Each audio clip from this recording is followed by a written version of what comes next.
السلام علیکم ورحمۃ اللہ وبرکاتہ۔ نحمده ونصلي ونسلم على رسوله الكريم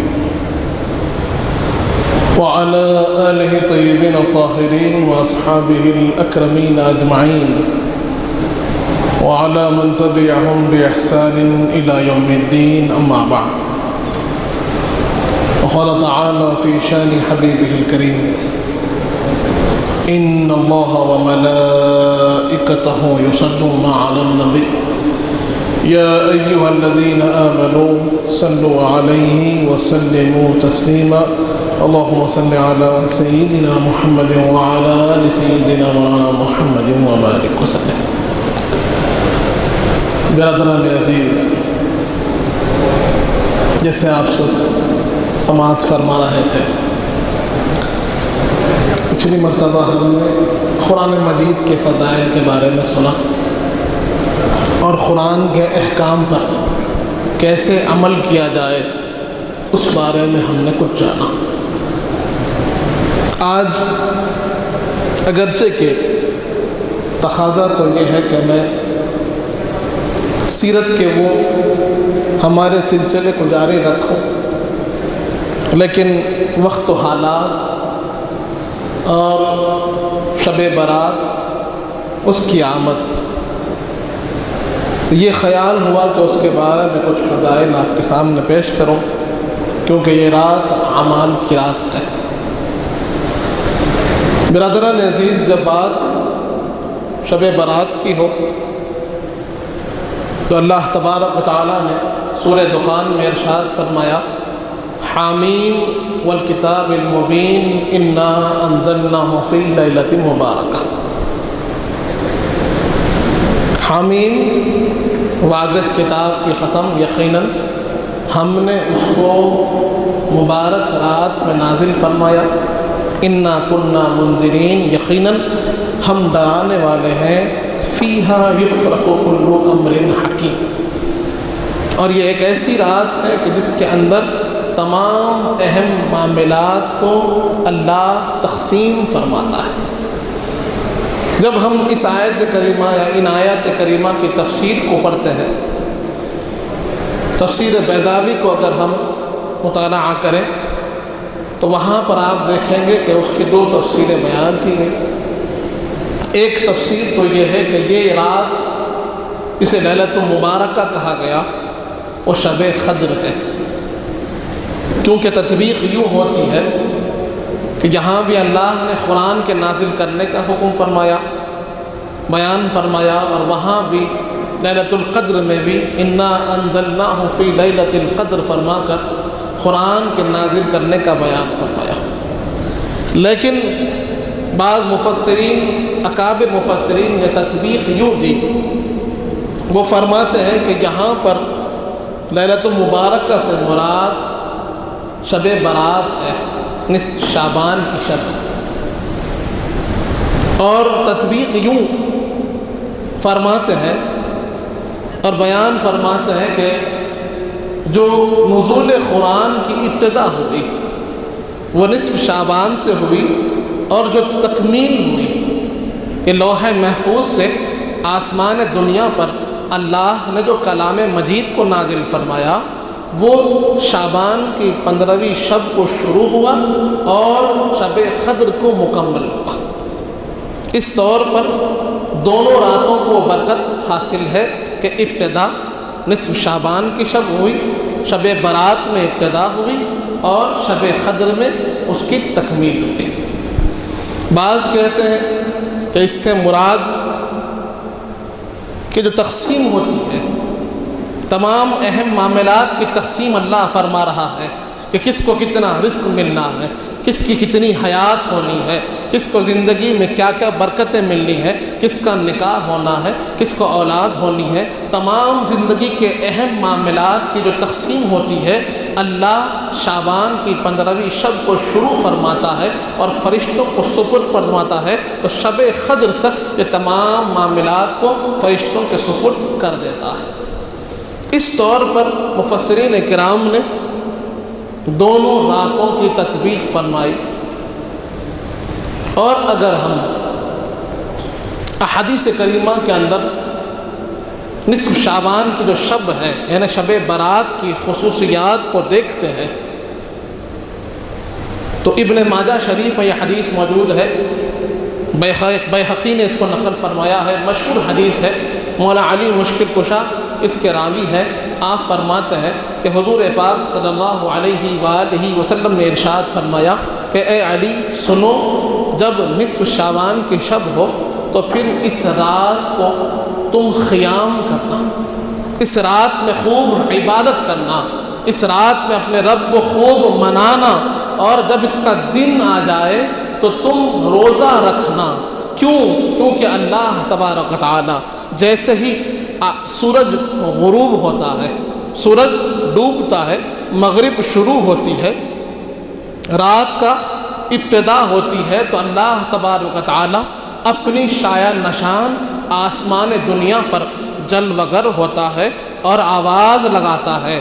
اللہ حکم دیتا ہے کہ آواز لگانے والا آواز لگائے، حل من مسترزقین، ہے کوئی مجھ سے رزق طلب کرنے والا کہ میں اسے رزق عطا کروں، حل من مستغفرین، ہے کوئی مجھ سے مغفرت طلب کرنے والا کہ میں اس کی مغفرت کر دوں، حل من قضا، حل من قضا، ہے کوئی مجھ سے سوال کرنے والا کہ جس کی جو حاجت ہے مجھ سے پوچھو، آج میں تمہیں عطا کروں گا۔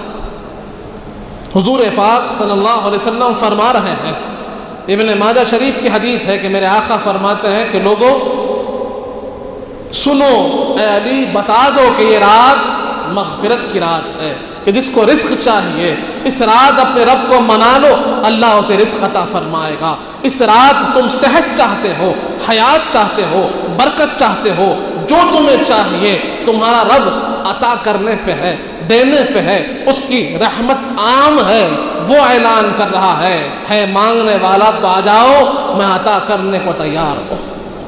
برادران عزیز، لوگ جب شب برات کی بات آتی ہے تو لوگ کہتے ہیں کہ بھائی یہ کیسا ہے، یہ عبادت کی ضرورت کیا ہے؟ تو عبادت کا حکم ہمیں حضور پاک نے دیا۔ آقا نے فرمایا کہ تم اس رات کو عبادت کرو، اللہ کے سامنے گڑ گڑاؤ، اللہ سے مانگو، اللہ تم کو عطا کرے گا۔ اور دوسرے دن روزہ رکھنے کا حکم فرمایا کہ تم اس کے دن کو روزہ رکھو۔ برادران عزیز، تو یہ رات کی بڑی اہمیت ہے۔ دوسری مشہور حدیث سنن ترمذی کی وہ حدیث ہے جس کی راویہ ام جان بی بی عائشہ صدیقہ رضی اللہ عنہما، آپ فرماتی ہیں کہ ایک رات میں نے حضور پاک صلی اللہ علیہ وسلم کو اپنے بستر اقدس پر نہیں پایا۔ میں متفکر ہوئی، پریشان ہوئی کہ رات کے اس حصے میں حضور پاک کہاں تشریف لے گئے۔ آپ کہتی ہیں کہ جب بے چینی اور فکر بڑھ گئی تو میں میرے آقا کی تلاش میں نکلی تو میں نے حضور پاک صلی اللہ علیہ وسلم کو بقیع غرقد میں پایا۔ بقیع شریف جسے ہم کہتے ہیں، بقیع شریف میں میں نے حضور پاک کو دیکھا کہ میرے آقا اللہ کے سامنے دعا ریز ہیں، آپ کے ہاتھیں بلند ہیں اور آپ اللہ کی بارگاہ میں دعا کر رہے ہیں۔ بڑی طویل آپ نے دعا فرمائی۔ جب حضور پاک نے دیکھا کہ ام جان پیچھے کھڑی ہے، حضور پاک نے کہا اے عائشہ کیا آپ کو معلوم ہے یہ رات کون سی ہے؟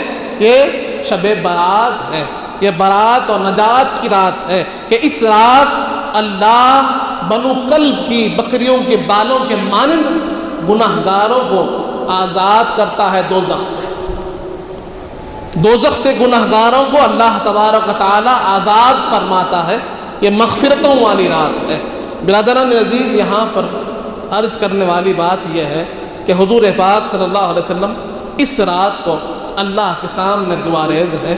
اور دوسری جو حدیث پاک ہے، یعنی دوسرا جو حصہ ہے حدیث کا، جہاں ہمیں سمجھنا ہے کہ کیونکہ شب برات لوگ مرحومین کی زیارت کو جاتے ہیں، زیارت قبور کو جاتے ہیں، اور لوگوں کے ذہنوں میں یہ خیال آتا ہے کہ اس رات کیوں خاص کر رہے ہیں، اسی رات آپ زیارت کے لیے کیوں جاتے ہیں؟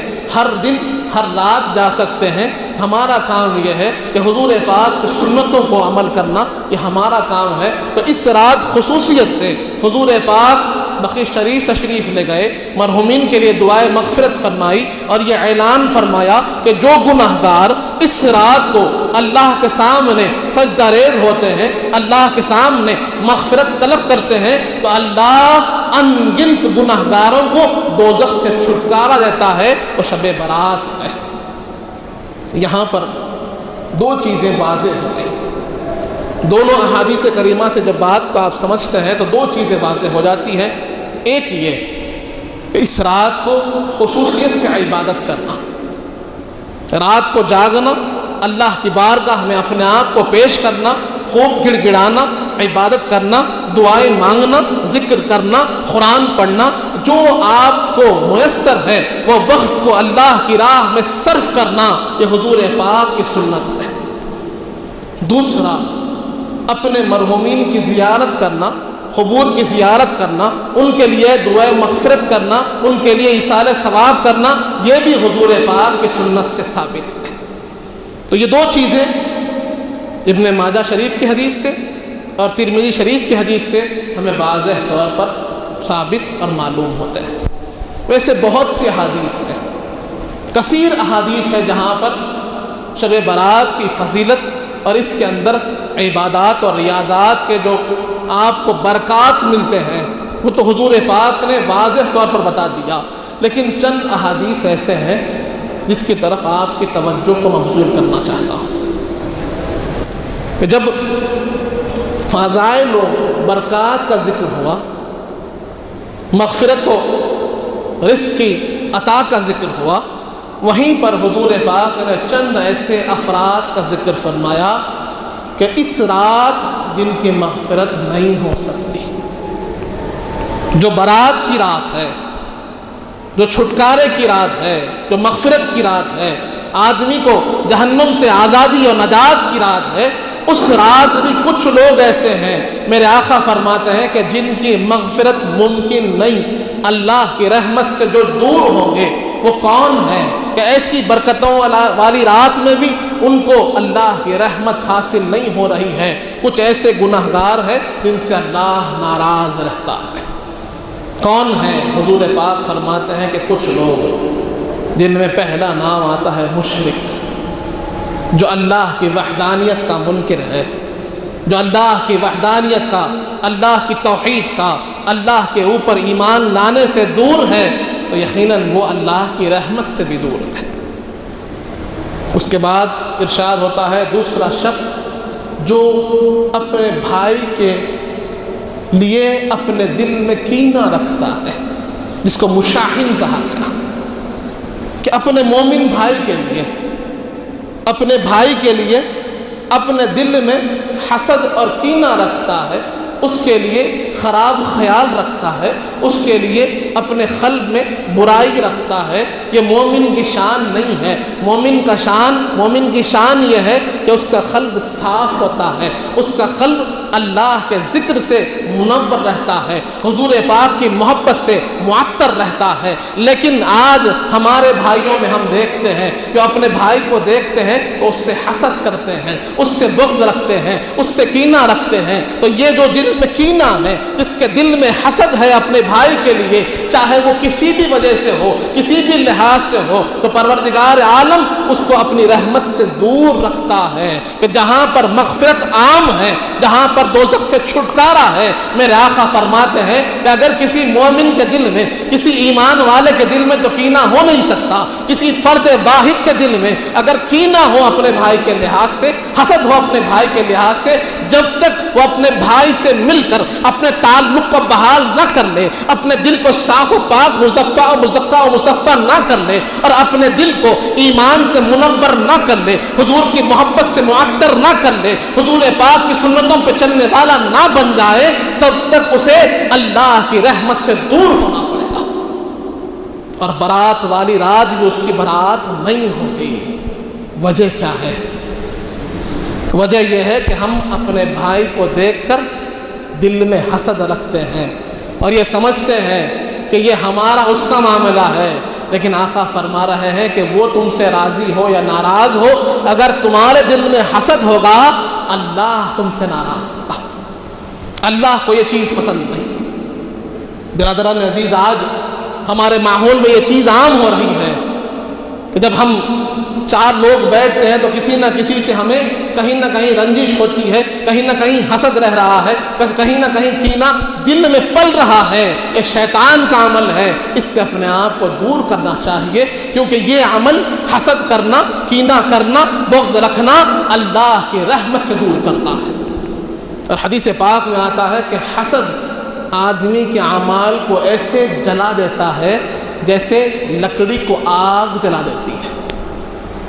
آگ جب لکڑی میں لگتی ہے، کیسے لکڑی برا ہو جاتی ہے، ویسے نیک اعمال حسد کے ذریعے سے بالکل جل کر خاک ہو جاتے ہیں، اور ہمیں معلوم نہیں ہوتا کہ ہم حسد میں پڑ جائیں اور ہم جو چھوٹی ٹوٹی پھوٹی عبادتیں، چھوٹی چھوٹی نیکیاں کر رہے ہیں، تھوڑی تھوڑی نمازیں پڑھ رہے ہیں، اور ہمیں خیال ہوتا ہے شاید یہ ہماری نجات کا ذریعہ بن جائے، شاید اس کے ذریعے اللہ ہم سے راضی ہو جائے۔ اور اگر خدا نہ خواستہ یہ عمل کرنے والے کے دل میں کسی بھائی کے لیے حسد ہو جائے تو وہ اس کا حسد کرنا اس کے نیک اعمال کو کھا جاتا ہے، جیسے آگ لکڑی کو کھا جاتی ہے۔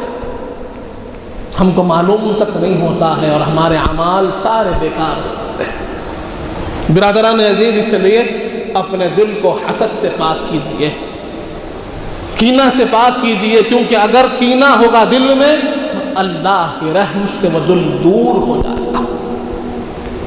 تیسرا شخص حضور پاک نے بیان فرمایا کہ وہ شخص جو خاطع الرحم ہو، جو قطع تعلق کرنے والا ہو، جو اپنے تعلقات کو توڑتا ہے، رشتہ داریوں کو توڑتا ہے، جسے اللہ نے جوڑا ہے۔ اللہ نے بھائی کو بھائی سے جوڑا ہے، بھائی کو بہن سے جوڑا ہے، والدین کو اولاد سے جوڑا ہے۔ یہ تمام تعلقات اللہ کی طرف سے دیے ہوئے ہیں، اور اگر کسی وجہ سے، چاہے کوئی وجہ کیوں نہ ہو، اگر آدمی اپنے بھائی سے اپنے آپ کو توڑ رہا ہے، اپنے رشتے کو منقطع کر رہا ہے، قاطع الرحم ہے، تو اللہ فرماتا ہے کہ یہ چیز مجھے پسند نہیں۔ حضور پاک فرماتے ہیں سل من قطعک واعف عمن ظلمک، کہ اس سے جڑو جو تم سے کٹ رہا ہے، اسے معاف کرو جو تم پر ظلم کر رہا ہے۔ لیکن یہ نہیں کہا گیا اگر کوئی کٹ رہا ہے، کوئی 1 قدم دور جا رہا ہے، تم 10 قدم دور ہو جاؤ، نہیں، بلکہ یہ کہا گیا اگر وہ تم سے کٹتا ہے تم اس سے جا کر مل جاؤ، اگر وہ تم پر ظلم بھی کر رہا ہے تو اس کو معاف کر دو۔ اور یہ بات یاد رکھو، اللہ ارحم الراحمین ہے، اور معاف کرنے والوں کو اللہ پسند کرتا ہے، جوڑنے والوں کو اللہ پسند کرتا ہے۔ لیکن آج کا ماحول توڑنے کا ہو گیا ہے، ہر ایک شخص یہ چاہتا ہے کہ لوگوں کو ایک دوسرے سے جدا جدا کیا جائے، توڑا جائے۔ تو مومن کی شان توڑنا نہیں ہے، مومن کی شان جوڑنا ہے۔ مومن کی شان اپنے آپ کو دوسروں سے الگ کرنا نہیں ہے، بلکہ اپنے بھائیوں کو جوڑ کر چلنا، یہ مومن کی شان ہے۔ اور جو تعلقات کو توڑتا ہے، صلہ رحمی نہیں کرتا، قاطع الرحم ہے، تو اس رات جو برکتوں والی ہے، جو مغفرتوں والی ہے، جو رحمتوں والی ہے، میرے آقا فرماتے ہیں کہ اگر کوئی شخص اپنے بھائی سے اپنے تعلق کو توڑ رہا ہے تو پھر اس رات اس کو اللہ کی مغفرت سے دور ہونا ہوگا۔ سوچئے آج ہمارا ماحول میں یہ چیز کتنی عام ہے، جو چیز نہ اللہ کو پسند ہے نہ رسول پاک کو پسند ہے۔ برادران عزیز، چوتھا شخص بیان کیا گیا ہے وہ شخص جو دائم الخمر ہو، جو شراب پینے والا، جس کو شراب کی عادت ہو، وہ شخص بھی اس رات اللہ کی رحمت سے مایوس ہوگا۔ اور آج ہمارے ماحول میں یہ چیز عام ہو رہی ہے، جس چیز کو اللہ نے قرآن میں حرام کیا، جس چیز کی حرمت کو اللہ نے قرآن میں جا بجا فرمایا کہ انما الخمر والمیسر والازلام والانصاب رجس من عمل الشیطان، کہ یقیناً شراب کا پینا، جوے کا کھیلنا یہ شیطان کے عملوں میں سے عمل ہے، اللہ نے اس کو حرام قرار دیا۔ لیکن نوجوان نسل چاہے کسی چیز کا نام لے لیں، کسی بھی بہانے سے اس گناہ کی طرف جا رہے ہیں، جبکہ اس کو ام الخبائث کہا گیا کہ شراب کا پینا تمام گناہوں کی جڑ کہا گیا کہ اگر کوئی اس گناہ میں پڑ جاتا ہے تو اس کا ذہن اب اس کے خوابوں میں نہیں رہتا، پھر وہ کون سا گناہ کرتا ہے معلوم نہیں، کس کو مارتا ہے معلوم نہیں، کس پہ ظلم کرتا ہے معلوم نہیں، اسے کوئی چیز کا احساس نہیں رہتا۔ حضور پاک صلی اللہ علیہ وسلم نے اس کو حرام قرار دیا، پروردگار عالم نے اس کو حرام قرار دیا۔ اور آج ہمارے نوجوان ہیں کہ شراب کی لت میں، نشے کی لت میں اپنے آپ کو ڈال رہے ہیں۔ انہیں سننا چاہیے، انہیں سمجھنا چاہیے کہ کسی بھی قسم کا نشہ ہو وہ حرام ہے، اور حرام کا مرتکب دوزخ میں جائے گا۔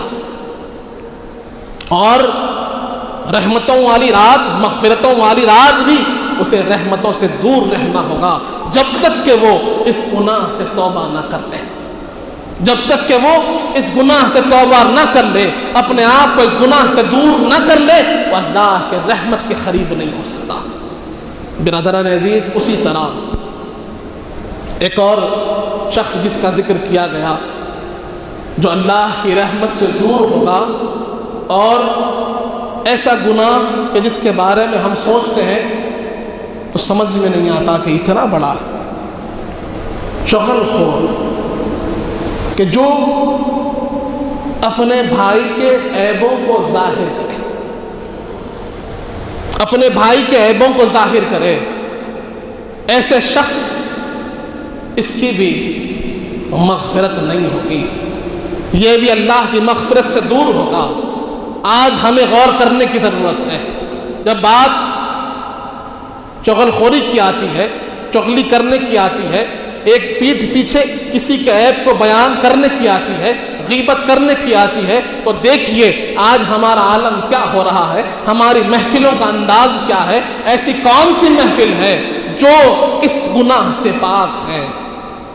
ہر محفل میں کسی نہ کسی بہانے سے لوگ اپنے بھائی کے عیب کو ظاہر کرتے ہیں، تبصرتاً کرتے ہیں، ڈرانے کے لیے کرتے ہیں، بتانے کے لیے کہتے ہیں، بچانے کے لیے کرتے ہیں، کسی بھی لحاظ سے کریں، کسی بھی نام سے کریں، کرنے کی ضرورت کیا ہے؟ ارے اللہ ستار ہے، اللہ غفار ہے، ارے ہر ایک کے عیب کو وہ جانتا ہے، ہر ایک کی کیفیت کو وہ پہچانتا ہے۔ ارے وہ ہمارے عیبوں کو چھپایا ہوا ہے کہ ہم میں عیب نہیں۔ شاعر کہتا ہے نہ تھی اپنے حال کی خبر، رہے ڈھونڈتے اوروں میں عیب و ہنر، جب پڑی اپنے آپ پہ نظر تو نگاہ میں کوئی برا نہ رہا۔ کہ اپنے آپ کو دیکھیے تو صحیح کہ ہمارے اندر کتنے عیب ہیں، ہمارے اندر کتنی خامیاں ہیں، ہمارے اندر کتنی کمیاں ہیں۔ اور پھر اگر آپ کو اصلاح کرنی ہی ہے، اگر آپ کو کسی کا بیان کرنا ہی ہے، کسی کے عیب کی گفتگو کرنی ہی ہے، تو اپنے عیب کو ظاہر کیجئے، اپنے عیب کو پہچانیے اور اپنے عیب کو دور کیجئے۔ نہیں، ہمیں دوسروں کے عیبوں کی پڑی ہے، جبکہ حدیث پاک میں آتا ہے، حضور پاک ارشاد فرماتے ہیں کہ جو بندہ دنیا میں کسی مومن بھائی کے عیب پر مطلع ہوگا، کہ مومن بھائی ہر ایک میں عیب ہے، اس کے عیب کو اس نے جان لیا، اس کی کمی کو اس نے پہچان لیا، اس کے اندر کوئی نہ کوئی ایک خرابی تھی جو اس کے سامنے آ گئی۔ میرے آقا فرماتے ہیں کہ کسی نے اپنے مومن بھائی کے عیب کو جان لیا، اور جان کر عیب کو جان لیا، اس کے بعد اس کو رسوا نہ کیا، اس کو لوگوں کے سامنے عیاں نہ کیا، ظاہر نہ کیا، بلکہ اس کی جتنی طاقت تھی اس طاقت سے اس نے چھپا دیا۔ عیب سامنے آیا، چاہتا تو ظاہر کر سکتا تھا، لیکن اس نے ظاہر نہ کیا بلکہ اپنے بھائی کے عیب کو چھپا دیا، مومن بھائی کے اوپر پردہ پوشی کیا، اس کی عزت و آبرو کی حفاظت کی، اور اس کے عیبوں کو لوگوں کے سامنے ظاہر کر کر اسے رسوا نہ کیا۔ اور تو میرے آقا فرماتے ہیں کہ دنیا میں اگر کسی نے اپنے بھائی کے عیب کو چھپا دیا تو خل قیامت میں جہاں سب کے عیب کھولے جائیں گے وہاں پر اللہ اس کے عیبوں کو چھپا دے گا۔ کتنی بڑی فضیلت ہے۔ اور آج ہماری محفلیں لوگوں کے عیب جوئی، عیب گوئی، عیب کے بارے میں بیان کرنا کسی بھی بہانے سے کریں، ہمیں ضرورت نہیں ہے۔ ہمیں دیکھنا ہے کہ اللہ ستار ہے، جب اس نے پردہ رکھا ہے تو ہم کون ہیں پردہ ہٹانے والے؟ برادران عزیز، اس چیز کی ضرورت ہے۔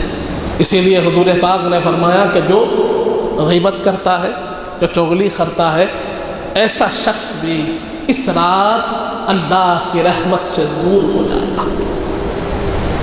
برادران عزیز، اس کے بعد ایک اور شخص جس کا ذکر حضور پاک نے دیا، متکبر، کہ جس کے اندر تکبر ہو، جس کے اندر فخر ہو، جس کے اندر انا ہو، جس کے اندر خود پسندی ہو۔ حضور پاک فرماتے ہیں کہ ایسا شخص بھی اللہ کی رحمت سے دور ہوگا۔ اور آج ہم دیکھتے ہیں کہ ہمارے پاس تھوڑا سا علم آ جائے اسے تکبر آ رہا ہے، تھوڑا سا پیسہ آ جائے تکبر آ رہا ہے، تھوڑا سا طاقت آ جائے تکبر آ رہا ہے، تھوڑے سے تعلقات اچھے ہو جائے تکبر آ رہا ہے۔ یاد رکھیں کہ اللہ کو عاجزی انکساری والا بندہ پسند ہے، اللہ کو تکبر والا بندہ ہرگز پسند نہیں، کیونکہ حدیث پاک میں آتا ہے، حدیث قدسی ہے کہ پروردگار عالم نے اعلان فرمایا، سنو کہ اللہ فرما رہا ہے تکبر میری چادر ہے۔ اللہ فرماتا ہے یہ تکبر، فخر، انا کہنا یہ میری چادر ہے، جو اسے کھینچے گا وہ نقصان میں رہے گا۔ برادران عزیز، آج ہر ایک شخص کہیں نہ کہیں اپنے آپ کو فخر و تکبر میں پاتا ہے۔ عبادت کرنے والے کو شیطان تکبر میں ڈال رہا ہے، کہہ رہا ہے کہ دیکھو کیسی عبادت کر رہا ہوں، وہ پڑھ نہیں رہا ہے میں پڑھ رہا ہوں۔ خیرات کرنے والے پر اللہ کی طرف سے ایک طرف فضیلت ہے تو دوسری طرف شیطان اس بات پہ لگا ہوا ہے کہ کیسے اس کو بھٹکا دوں۔ اگر عمل سے نہیں ہٹاتا شیطان تو ذہن میں یہ بات ڈالتا ہے، ارے تم دوسرے سے بہتر ہو۔ یاد رکھو کہ لوگوں کی خوشنودی، لوگوں کی واہواہی، لوگوں کی تعریفیں، اس کا کوئی معنی نہیں، کوئی مطلب نہیں۔ اگر آپ کو دیکھنا ہے، اگر آپ کو سمجھنا ہے، آپ کو جاننا ہے تو اللہ کی رضا کو دیکھو، اللہ کی تعریف کو دیکھو، اللہ کی خوشنودی کو دیکھو کہ جس عمل سے اللہ راضی ہے وہ عمل کامیاب ہے۔ لوگ راضی ہونا ضروری نہیں، لوگ تعریف کرنا۔ آج لوگ ایکنالجمنٹ چاہتے ہیں، آج لوگ چاہتے ہیں کہ جب وہ صدقہ خیرات کرے تو لوگ اس کو دے رہے ہیں، وہ ان کے سامنے کھڑے ہوں، ادب کریں۔ نہیں، آپ نے خیرات کس کے لیے کی؟ اللہ کے لیے کی۔ زکوٰۃ کس کے لیے دی؟ اللہ کے لیے دی۔ آپ کو خوشنودی کس کی چاہیے؟ اللہ کی چاہیے۔ تو پھر آپ لوگوں سے ایکسپیکٹ کیوں کرتے ہیں؟ لوگوں سے یہ تمنا کیوں کرتے ہیں کہ جب آپ ان کو زکوٰۃ دیں، خیرات دیں، ان کی مدد کریں تو پھر وہ آپ کا ادب کریں، وہ آپ کا لحاظ کریں، آپ آئے تو اٹھ جائیں، آپ آئے تو ہٹ جائیں؟ کیوں؟ آپ نے تو اللہ کے لیے کیا ہے۔ ارے کچھ مانگنا ہے، کچھ چاہتے ہو تو اللہ سے چاہو جس کے لیے آپ نے کیا۔ اور وہ کہتا ہے ادعونی استجب لکم، تم مجھ سے مانگو میں تمہیں عطا کروں گا۔ مانگنا ہے، چاہتے ہو اس سے چاہو، مقام چاہیے اللہ سے چاہو، بلندی چاہیے اللہ سے چاہو، رتبہ چاہیے اللہ سے چاہو، دولت چاہیے اللہ سے چاہو، طاقت چاہیے اللہ سے چاہو۔ جو مانگنا ہے، مانگنے کی رات شب برات ہے، اس رات مانگو، اللہ دے گا۔ مخلوق سے مت چاہو، مخلوق سے کیوں چاہتے ہو؟ تب وہ کہتا ہے مجھ سے مانگو میں تمہیں عطا کروں گا۔ برادران عزیز، آپ لوگوں سے ایکسپیکٹ کیوں کرتے ہیں؟ لوگوں کو دیجئے، چاہیے اس سے جس کے لیے آپ دے رہے ہیں۔ امید لگانا ہے، امیدیں وابستہ کرنا ہے تو اللہ سے کیجئے، وہ آپ کے امیدوں کو پورا کرے گا انشاءاللہ۔ برادران عزیز، اسی لیے میرے آقا فرماتے ہیں کہ اگر تمہارے اندر فخر آ جائے، تکبر آ جائے، چاہے کسی وجہ سے ہو، یہ چیز اللہ کو پسند نہیں۔ اور رحمتوں والی رات، برکتوں والی رات، مغفرتوں والی رات، اگر تم تکبر نہ چھوڑو گے، اس سے توبہ نہ کرو گے تو اللہ کی رحمت سے دور ہو جاؤ گے۔ ان چیزوں کو سوچنے کی ضرورت ہے کہ جہاں پر مغفرت عام ہے وہاں پر چند لوگ ایسے ہیں کہ جن کی اللہ مغفرت نہیں فرمائے گا۔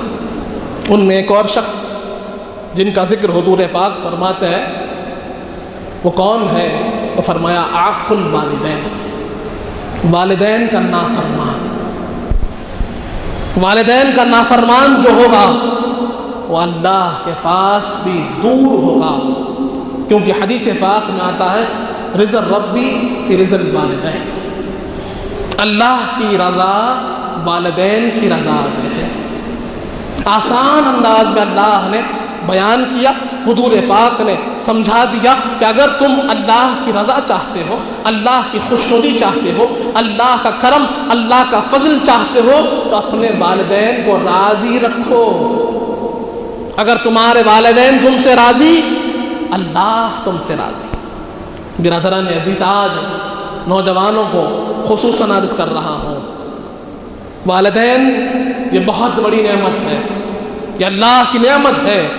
آپ یہ سمجھتے ہیں کہ میں کما رہا ہوں تو اس دن کو یاد کیجئے جب ہم پیدا ہوئے تھے، اس دن کو یاد کیجئے جب ہم ایک گوشت کا لوتھڑا تھے، اس دن کو یاد کیجئے جب ہم نہ ہل سکتے تھے، نہ بول سکتے تھے، نہ کچھ کر سکتے تھے، لیکن وہ ہمارے والدین تھے، وہ ہماری ماں تھی کہ ہماری بھوک کو بھی وہ جانتی تھی، ہماری پریشانی کو وہ جانتی تھی، ہماری تکلیف کو پہچانتی تھی۔ ہم کب بھوکے ہوتے تھے اسے معلوم ہوتا تھا، کب ہم پریشان ہوتے تھے، کب بیمار ہوتے تھے اسے معلوم ہوتا تھا، اسے بولنے کی ضرورت نہیں پڑتی تھی، وہ ہماری ہر ایک تکلیف کو، ہر ایک ضرورت کو جانتی تھی، اور انہی کی کوشش ہے، انہی کی کاوش ہے، انہی کا صدقہ ہے کہ ہم آج کامیاب ہیں۔ آج اگر ہم کما سک رہے ہیں تو ان کی وجہ سے ہے، آج ہم چل سک رہے ہیں تو ان کی وجہ سے ہے، آج کسی مقام پر ہم پہنچے ہیں تو انہی کی دعائیں ہیں، انہی کا صدقہ ہے۔ اور آج تم مجبور کر رہے ہو،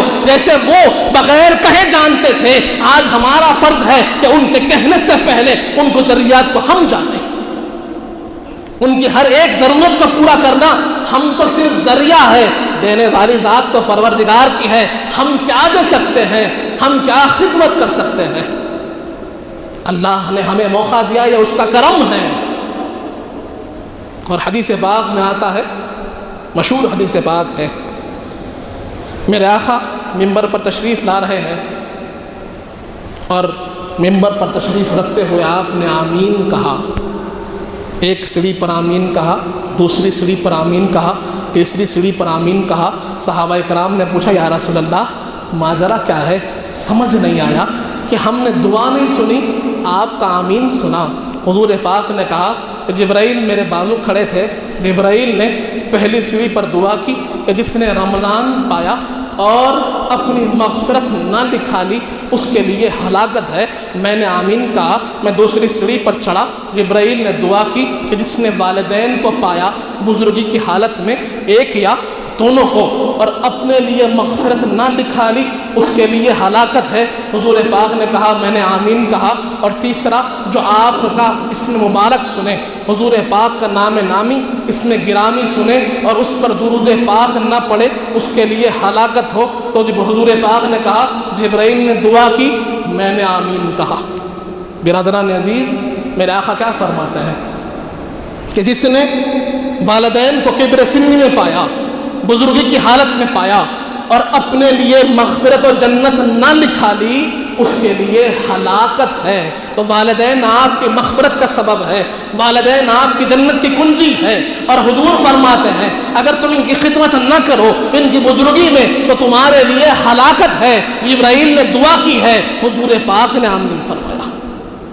برادران عزیز، آج کا حالات ہم دیکھتے ہیں کہ عمرے کو جانے کے لیے بے چین و بے قرار ہے، جا نہیں سک رہے ہیں، بیت اللہ کا دیدار کرنا چاہتے ہیں، کر نہیں پا رہے ہیں، حضور پاک کی جالیوں کو چومنا چاہتے ہیں، دیکھنا چاہتے ہیں، بارگاہ میں حاضر ہونا چاہتے ہیں، ہو نہیں پا رہے ہیں۔ حج کا کیا ہوگا معلوم نہیں، حج کو جانے والے بے چین ہیں کہ ہم حج کو چلے جائیں، اللہ ہمیں اپنے گھر کے دیدار سے مشرف کر لے، حضور پاک اپنی بارگاہ میں ہم کو بلا لیں۔ میرے آقا فرماتے ہیں تم حج کرنا چاہتے ہو، حج کا ثواب چاہتے ہو، حج کے مقامات کو تم حاصل کرنا چاہتے ہو، حضور فرماتے ہیں کہ جس کے گھر میں والدین ہو، بزرگ والدین ہے اس کے گھر میں، اور وہ بچہ اپنے والدین کے چہرے کو مسکرا کر دیکھتا ہے، کچھ نہیں کر رہا ہے، نہ طواف ہے، نہ احرام ہے، نہ سفر ہے، نہ کوئی اور تکلیف ہے، والدین گھر میں بیٹھے ہیں، والدین اس سے راضی ہیں، اور یہ بچہ اپنے والدین کے سامنے بیٹھتا ہے، والدین کے چہرے کو مسکرا کر دیکھتا ہے، میرے آقا فرماتے ہیں اللہ اسے حج مقبول کا ثواب عطا فرمائے گا۔ ابھی کیا ثواب ہونا چاہیے، والدین کی محبت کا اور کیا مقام ہونا چاہیے جس کے لیے قرآن کہتا ہے وَبِالْوَالِدَيْنِ احسانا، کہ اللہ کا حکم ہے کہ تم اپنے والدین کے ساتھ ہمیشہ حسن سلوک کرو، وَلَا تَقُلْ أُفٍّ لَهُمَا، کہ ان کو اف تک نہیں کہنا۔ اور آج ہمارے نوجوان کہاں کہاں کیا کیا انداز سے اپنے والدین کے ساتھ سلوک کر رہے ہیں۔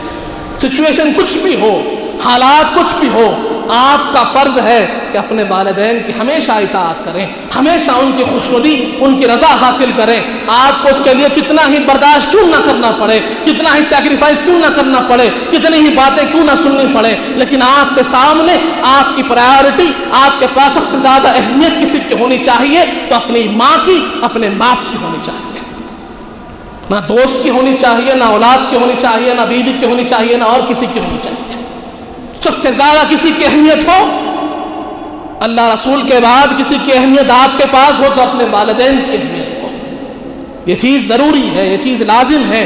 اسی لیے میرے آقا نے فرمایا اگر اس رات مغفرت عام ہے، اس رات رحمت برس رہی ہے، اس رات اللہ کی عطا پہ عطا ہے، لیکن اگر کوئی والدین کا نافرمان ہوگا اور اللہ کے سامنے جائے گا تو اللہ کی رضا اسے حاصل نہیں ہوگی، کیونکہ اللہ نے فرما دیا ہے کہ جس بندے سے اس کے والدین راضی نہیں، رب ذوالجلال مجھ سے راضی نہیں۔